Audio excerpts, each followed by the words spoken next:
Hello, everybody. I'm actually coming to you from a little tiny park in Wolseley, in Winnipeg, called William Marshall Park. It is the tiniest park that I know of. I would say it's about the width of pretty much the street. So we're just parked here, enjoying the warming up weather. And enjoying all this extra range that I have on the Kona with this warmer weather. I'm now down to 16.9 kilowatts per 100 kilometers. So I got 254 kilometers range at 70%. And if I were to actually take it to 100%, I'm at 374 kilometers already. So in September when I got it, I was usually sitting around the 400 kilometer mark. So we're almost back up to that warm weather, essentially range. So a couple of things I would like to talk about. So Petro Canada here in Canada, a bunch of them actually got the level 3 DC chargers, which I have talked about in the past. And the one that's sort of closest to me, or I guess second closest, it's about an hour drive for me to get to. It actually had issues the day after it actually went into service. But Petro Canada actually got together with the company that made it, BTC Power, out of Anaheim, California, and those guys actually came up and got it all fixed up, and it is ready to go. I did enjoy chatting with the guy from BTC Power. He actually came from Anaheim, California. That morning he hopped on a plane, and it was nice and warm where he came from, and he came to our freezing cold weather. I believe it was minus 15, maybe minus 20 degrees Celsius that day. So not too bad for me. I just had my hoodie on, and he was bundled up. I think he had probably like 4 or 5 layers of clothing on. It was quite amusing, but having a good chat with him.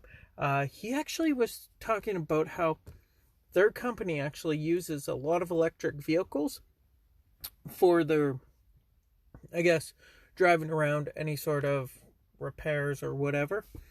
Not totally sure what they're using them for, but he did say that they have their electric vehicles. He drives around mostly in a Model 3, but they actually have some Konas. So we actually got talking about the differences between the American Konas and the Canadian Konas. Just because, heat pumps, that's the word I'm looking for. The Canadian Konas actually come with heat pumps, which then actually uses less power to create heat than just going through their resistor heat system. Now, the Kona in the States is mostly being sold to warmer climates right now anyways. So it's not that they really need the heat very much anyways. Unless, I guess I also hear though about people in Florida saying it's really cold out when people in here don't think it's that cold. So maybe they do turn their heat on a lot more than I think. Not totally sure. But they actually just have a resistor heater. So they go through a lot more power usage when they turn on the heat than when a Canadian Kona turns on the heat. And well, as a company vehicle, the Kona made a lot of sense. You can throw a lot of stuff in it.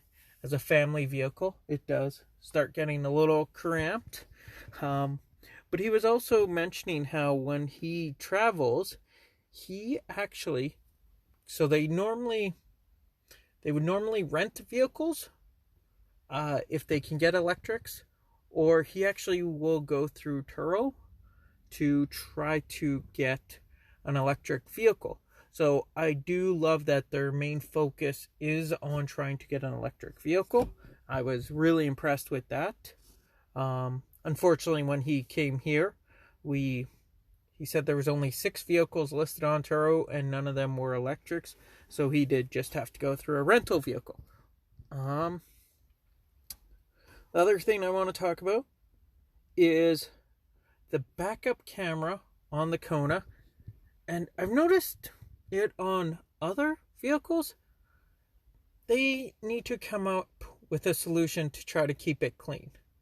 I think I talked about it in the last episode, that just with the way all the dirt is, it almost gets sucked onto the back hatch. So the back hatch always gets filthy quick. Just the way the aerodynamics of the vehicle work. And with the camera right there, it's always filthy. Anytime there's a little bit of dirt on the window, that camera almost becomes useless. So I don't know if there's a solution out there or a solution that somebody has come up with to try to keep that clean. If you guys have a solution, you can email me at truenorthev@gmail.com, because I would love that, because that frustrates me to no end. Just because I live on the corner and I have to pull in to my parking spot. I don't have a garage to plug, so I pull in to plug in, and so I'm always backing up to leave my place. And it's nice to have a backup camera, even coming out of parking lots or whatever. It's nice. There's a reason why it has now become a law in Canada that all new vehicles have to have the backup camera. It would be nice if there was a rule to try to get it in a spot that it doesn't get filthy. Whether that means maybe putting it inside of the back window. Like, I do have the back wiper blade. So if it was inside the back window and the back wiper blade actually cleans off that area, that would actually probably be way better. Maybe there's actually a reason why they can't do that. I'm not sure. The other thing that I would like to talk about is I had a nice little discussion with somebody that they have the gas version of the Kona.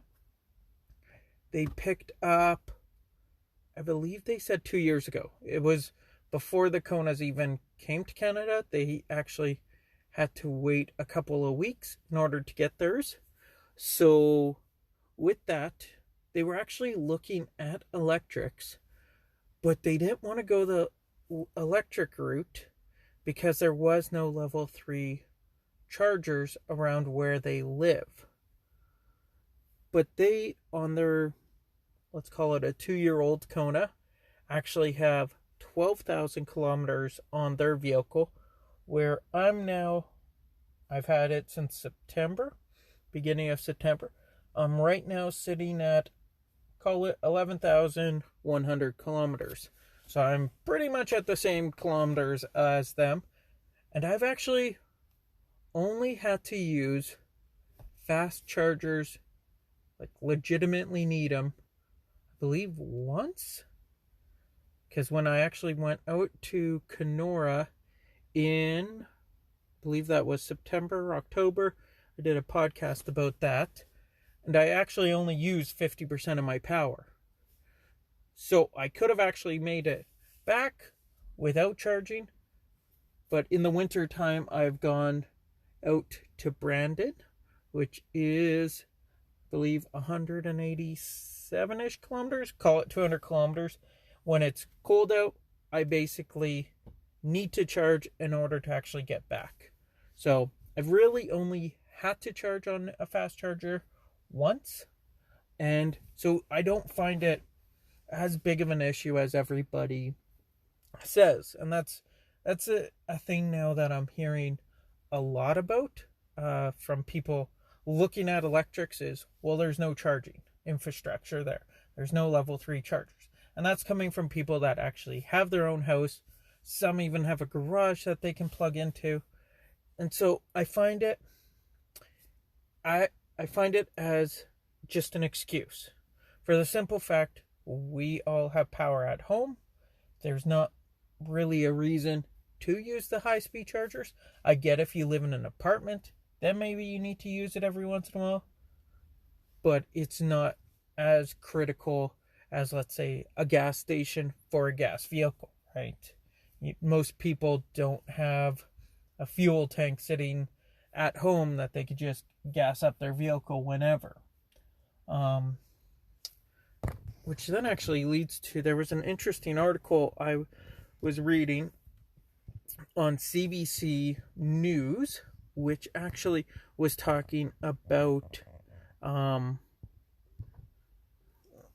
Canadian businesses or Canadian firms lead the way as battery cars disrupt the gas station businesses. So that was actually posted today, I believe, February 24th. Yeah, today. But it's talking about how they figure 80% of conventional gas stations will be driven out of business in 15 years.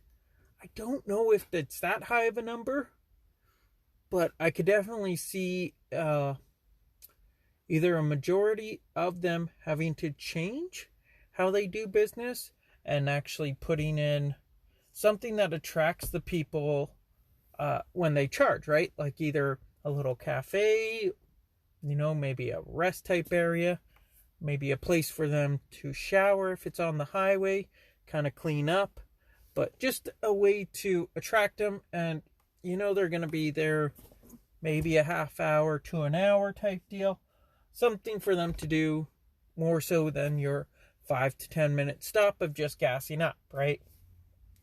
So I think that is going to be interesting to watch the change. Like, if we think about it, 15 years really isn't that far out. Like, I remember in 2005, I was just finishing school. And so I don't want to believe that 15 years is that long. At least that's what I'm going to tell myself. I guess the last big point I have here, which apparently this is going to be a shorter episode, is actually the cybertruck. I've been hearing a lot about, Elon Musk had tweeted out that they're going to be narrowing it up a little bit. I think it was 2 inches that I saw, because of all these complaints about it being too wide or too tall to fit in a garage. Where I go with a lot of these complaints are coming from those people that don't already have a truck, don't really have a need for a truck, basically live in the city, want a truck because it's a Tesla, right? And I go with, if that's the sole reason for it, then we shouldn't. I dislike that Tesla's catering to that segment to appease them. Although maybe that's the smart way. Maybe those are going to be the biggest buyers of them. But I know as a person that drives a truck around all day for work, it's basically, I like the width, I like the size, and I drive an F-150 at work, which, as far as I've heard, the Tesla Cybertruck is right around that same sizing, which I actually really like. It's wide enough for a lot of supplies, tools, all that. And I just feel comfortable in that size, right? Maybe it's because that's what I drive. Maybe those coming from the SUVs into a Cybertruck, maybe the narrowing it up maybe makes a little difference. But I just go with, most of the arguments for narrowing and shortening it is because of garages. Trucks aren't really meant to be babied. Trucks came about as work vehicles. I feel like they should still be work vehicles, not babied luxuries type deal. That's just my opinion on it, which could be completely wrong and blown off, which I'm fine with. But yeah, I guess yeah, if you guys have different views or opinions you would like to share with me as to why you may prefer the Cybertruck narrowed up, I would love to hear about it. But I don't see any real practicality for 2 to 4 inches making a big difference other than in a garage. But yeah, I'd love to hear your guys' opinions. TrueNorthEV@gmail.com, and love to hear from you guys. I guess the other thing that I will say, I actually just returned back to work after 12 weeks off on paternity leave. Yeah, paternity leave. I always get paternity and maternity confused, but I am not the mother. But on paternity leave, so I was off for 12 weeks, driving my Kona around for that whole time, and basically climbed back into my F-150 work truck, and it took probably a good 15-20 minutes to get used to it again, just because I'm used to driving my Kona without using the brakes hardly at all. So most stops I can actually come to with just letting my foot off the accelerator and maybe using the little paddle behind the steering wheel. Where I went leaving, we got a little fenced-in compound at work that we have all our vehicles in. Just leaving the compound, I start letting my foot off the accelerator, and in my head I'm waiting for it to slow down, and it wasn't slowing down. And I'm like, oh yeah, that's right, it's a gas, so I have to hit the brakes. And just getting used to not being able to quickly zip into a spot. Like when I see an opening, I can't just quickly take it, just because you got that gas vehicle that has to essentially get up to speed, right? It's not that instant torque. So, and also the gassing up. I dislike having to pay attention to the fuel gauge, just because I don't have to pay attention to my range.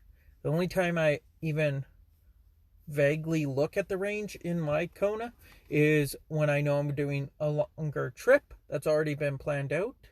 So I'll actually charge up the night before. So I'm leaving the house with whatever, 100%, 90%, 80%, whatever I need for that trip. Other than that, I never pay attention. And the lowest I've ever gotten to, I believe, was about 10%, 10-15%. It was right above the red line on the car. But I've never had range anxiety from it, right? We're coming back to my work truck. It's now paying actual attention to how much gas is in it, because I gotta gas up, obviously. It's not something that I just plug in, right? I'm still only gassing up once or twice a week, depending on how the week goes. But it's that next inconvenience in a way, right? It's not just ready to go for you. Also checking, once a week, we actually have to do vehicle inspections, and actually now checking all the different fluids, all the belts, all the hoses. And it's like, electric is so much simpler. There's hardly any hoses, there's no belts. Actually, I shouldn't say that. There might be an air conditioner belt. I'll actually have to check. On my own personal vehicle, I mostly check the lights. The lights are working, we're good. And check the washer fluid, and that's about it. But yeah, I forgot how much extra work it goes into the gas vehicle. So this week I really appreciated my electric vehicle a whole lot more for that. And the heated seats.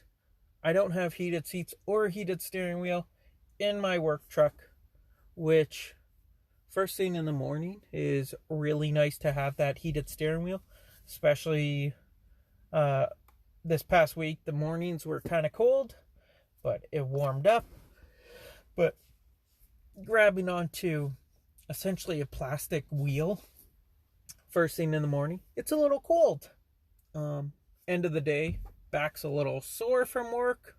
It's nice to have that heated seats going to drive back into the office with. So those are the things that we kind of get used to and become accustomed to on electrics, just because pretty sure even like I don't hear of very many electrics that don't have the heated seats or don't have the heated steering wheel. Those are kind of one of those base features almost. It's getting to be the normal. And maybe it's because my truck's 2015 at work. Maybe that's part of the reason. I'm not sure. All I know is this week I really appreciated my Kona that much more. And I guess that's all I really have for this week.